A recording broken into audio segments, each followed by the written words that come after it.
Hola, mi nombre es Belinda Roque Quintana, soy dermatóloga del Hospital Dr. Negrín y en este vídeo vamos a hablar acerca de la queratosis actínica.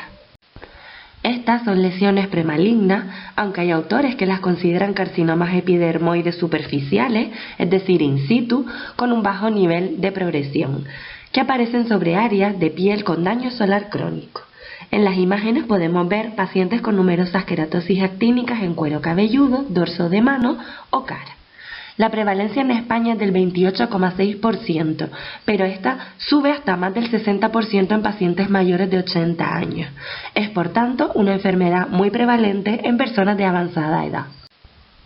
En la imagen podemos ver las dos vías de evolución desde una queratosis actínica hacia un carcinoma epidermoide con potencial invasivo y metastásico. Inicialmente creíamos que el único modo de progresión era mediante una evolución ordenada desde una queratosis actínica fina o de grado 1, pasando por una queratosis actínica de grado 2 o intermedia, una queratosis actínica de grado 3 o hipertrófica, hasta el carcinoma epidermoide. Posteriormente, hemos visto que hay pacientes que son capaces de evolucionar desde una queratosis actínica incipiente directamente hacia un carcinoma epidermoide y no disponemos de datos para saber qué tipo de evolución va a seguir nuestro paciente. Por tanto, ante una queratosis actínica hay tres posibilidades de evolución impredecibles. Hay pacientes en los que las lesiones regresan espontáneamente, esto es así normalmente cuando el paciente tiene un buen sistema inmune y son queratosis actínicas finas. Hay pacientes en los que las lesiones persisten durante años sin progresar y por último hay un pequeño porcentaje de pacientes en los que verán una progresión desde queratosis actínica hacia carcinoma epidermoide o escamoso invasivo. Afortunadamente esto ocurre a lo largo de muchos años y solo en un pequeño porcentaje de pacientes. En torno a un 10% de los pacientes con queratosis actínica tendrán un carcinoma epidermoide en los siguientes 10 años. Esto es así siempre que el paciente no sea un inmunodeprimido, donde el riesgo de evolución a carcinoma epidermoide es mayor y en menos años. La clínica habitual de las queratosis actínicas son máculas, pápulas o placas que al pasar el dedo por encima tienen un tacto rugoso o rasposo. El número es variable, hay pacientes que se presentarán con solo una lesión y habrá pacientes que presenten numerosas lesiones. Normalmente son asintomáticas, aunque hay pacientes que refieren que les pican ocasionalmente o que presentan ligero dolor. Y lo habitual es que se presenten en zonas de exposición solar crónica, como cara, cuero cabelludo de pacientes sin pelo, dorso de manos y de antebrazos, escote, orejas o labio inferior. La regla de las 5 R nos puede ayudar a recordar todas estas características. Lesiones rojizas o rosadas, rasposas, recidivantes, en rostro, en zonas de radiación solar crónica. La clínica habitual que cuentan los pacientes es esta. Me salen unas caspas que desaparecen solas, pero que vuelven a aparecer. Esto es así en las queratosis actínicas de grado 1 e incluso de grado 2. Las de grado 3 normalmente no desaparecen por sí mismas.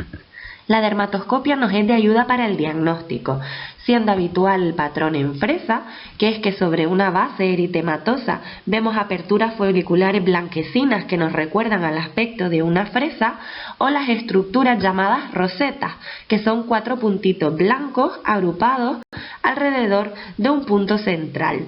Son bastante características de queratosis actínica. Hay variantes de queratosis actínica que conviene conocer. La queratosis actínica hipertrófica, hiperqueratósica o de grado 3 son esas pápulas o placas muy queratósicas que en ocasiones llamamos cuerno cutáneo cuando son muy excrescentes, aunque recordemos que cuerno cutáneo no es un diagnóstico, simplemente revela que vemos mucha queratina, pero de base puede haber desde una queratosis actínica a un carcinoma epidermoide o una simple verruga vulgar. La importancia de las queratosis actínicas hipertróficas radican en que tienen un mayor riesgo de progresión hacia carcinoma epidermoide y, como veíamos previamente, no suelen desaparecer por sí mismas. Las queratosis actínicas pigmentadas son máculas o pápulas queratósicas que en lugar de tener el eritema que veíamos previamente en las queratosis actínicas, lo que tienen es un fondo pigmentado. Por tanto, al ser lesiones pigmentadas, estamos obligados a distinguirlas de un léntigo maligno. La mayoría de las veces esto es fácil porque conservan el tacto rugoso característico de las queratosis actínicas, pero esto no siempre es así, y cuando no es así hemos de hacer el diagnóstico diferencial ayudándonos de la dermatoscopia. ¿Cómo sospechar que una queratosis actínica ha evolucionado hacia un carcinoma epidermoide? Lo cierto es que solo con la clínica nunca vamos a tener la certeza al 100%, pero hay ciertos datos que nos orientan hacia que esa lesión puede haberse transformado. En primer lugar, hemos de sospechar de aquellas lesiones de larga duración que han estado exactamente en el mismo sitio durante años. Eso nos indica que no ha sido capaz de desaparecer por sí misma y habitualmente son refractarias a varios tratamientos. Hemos de sospechar también de aquellas lesiones de gran tamaño, de más de 1 centímetro, de aquellas que palpemos induradas o infiltradas con un cierto componente en profundidad, o que el paciente nos cuente que han crecido rápido o que les duele. También hay ciertos factores de riesgo que aumentan la probabilidad de tener un carcinoma epidermoide, como es el haber tenido previamente un carcinoma epidermoide o el ser un paciente inmunodeprimido. No es lo mismo aquellos pacientes que tengan 1, 2, 3 o 4 queratosis actínicas aisladas que aquellos pacientes que presenten todo un campo de cancerización, porque el tratamiento va a ser diferente y el riesgo de progresión a carcinoma epidermoide también lo será. Por suerte, disponemos de muchas opciones para tratar las queratosis actínicas. En primer lugar, en todo paciente en el que diagnostiquemos esta entidad, lo recomendable es decirle que se proteja del sol, no solo con crema con un índice de factor de protección del 50 o superior, sino también con medidas físicas, como situarse a la sombra, usar gorra o ropa de manga larga. Cuando las lesiones sean pocas, de 1 a 3, aunque en ocasiones podemos subir hasta 5 lesiones, lo indicado es tratar simplemente la lesión, dado que esto destruye la lesión que el paciente tiene, disminuimos el riesgo de progresión a carcinoma epidermoide y no causamos tanta irritación como si tratáramos toda la zona. Para esto podemos usar la crioterapia, la electrocoagulación, que es quemar la lesión con el bisturí eléctrico, o la combinación de 5-fluorouracilo con ácido salicílico, que es una solución que el paciente aplicará en casa solo sobre la lesión una vez al día hasta que ésta desaparezca o hasta que complete 3 meses.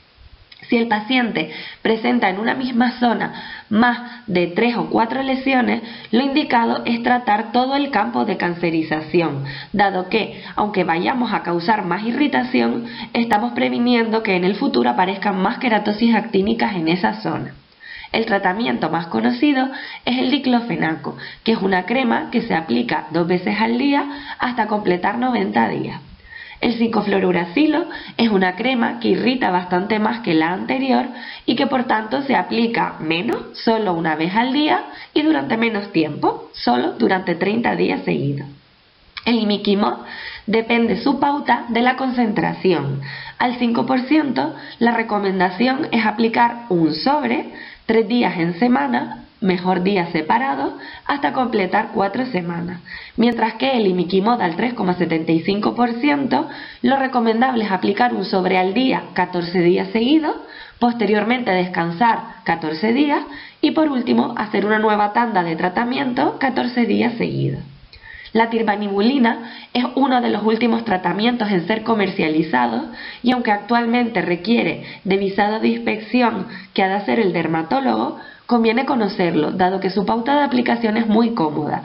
Consiste en aplicar un sobre 1 vez al día, 5 días seguidos. Por último, la terapia fotodinámica requiere de una crema que ha de dejarse incubando sobre las lesiones, habitualmente durante 1 o más horas, y posteriormente el paciente ha de exponerse o a la luz del día o a una lámpara de la que disponemos en el hospital. Hay peculiaridades del tratamiento que conviene conocer. Todo el que ha usado imiquimod alguna vez sabe que ocasiona mucha inflamación en algunos pacientes, a veces llegando a ser reacciones realmente espectaculares.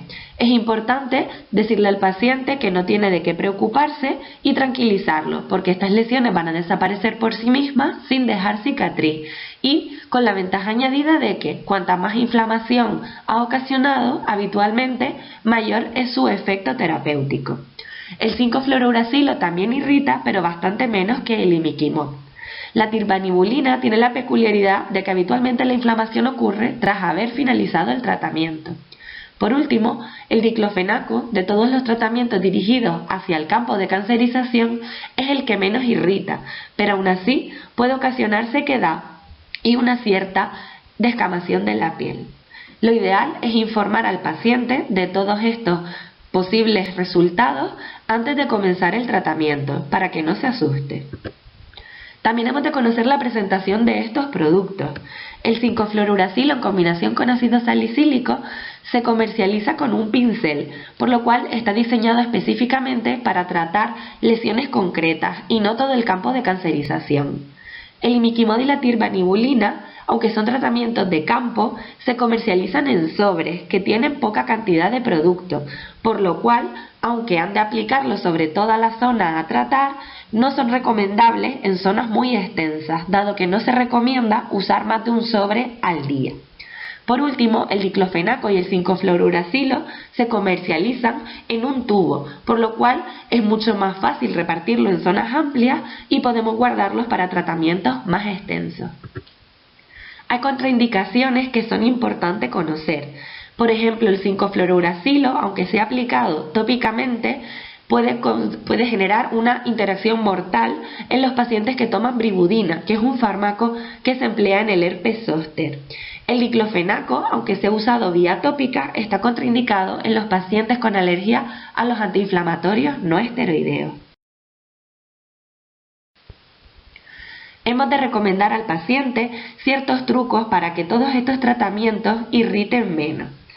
Uno muy habitual que solemos emplear es recomendar que el tratamiento, siempre que sea posible, se aplica por las noches y se aclare por las mañanas, dado que así reducimos el riesgo de que presente fototoxicidad.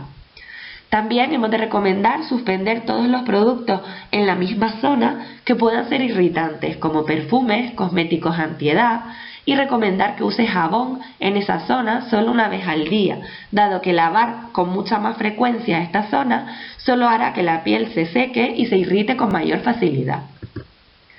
También hemos de recomendar que apliquen crema hidratante cuando no estén usando el tratamiento. Esto puede ser los días de descanso o unas horas antes de aplicar el tratamiento.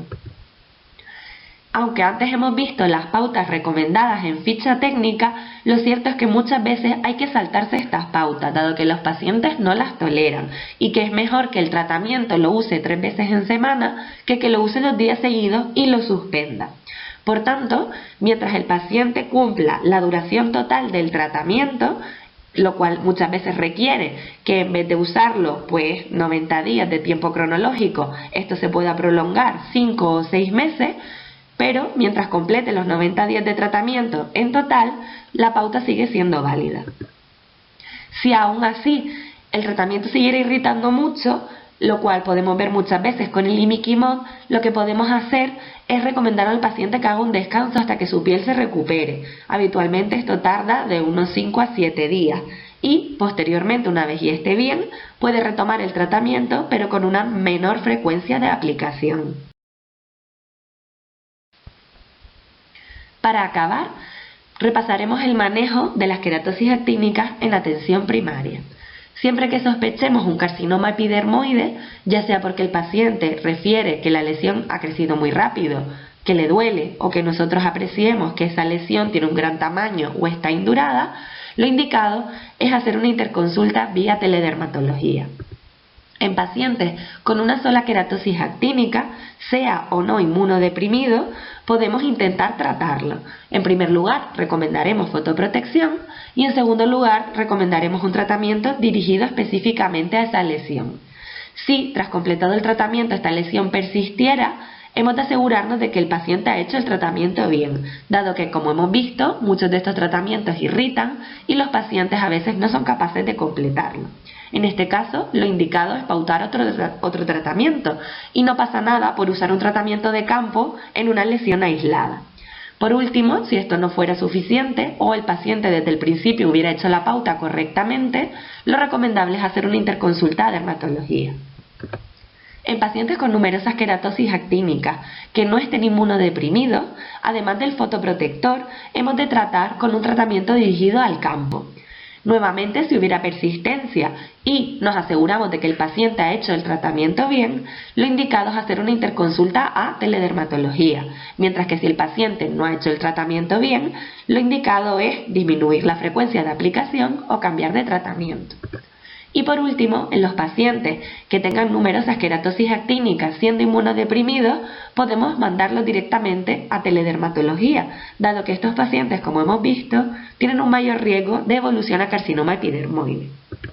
Por último, hemos de informar al paciente de que aunque estas son lesiones premalignas, tenemos un gran margen de actuación. Estas lesiones muchas veces desaparecen espontáneamente y en caso de progresar hacia carcinoma epidermoide, esto no ocurre de un día para otro. Habitualmente son necesarios años.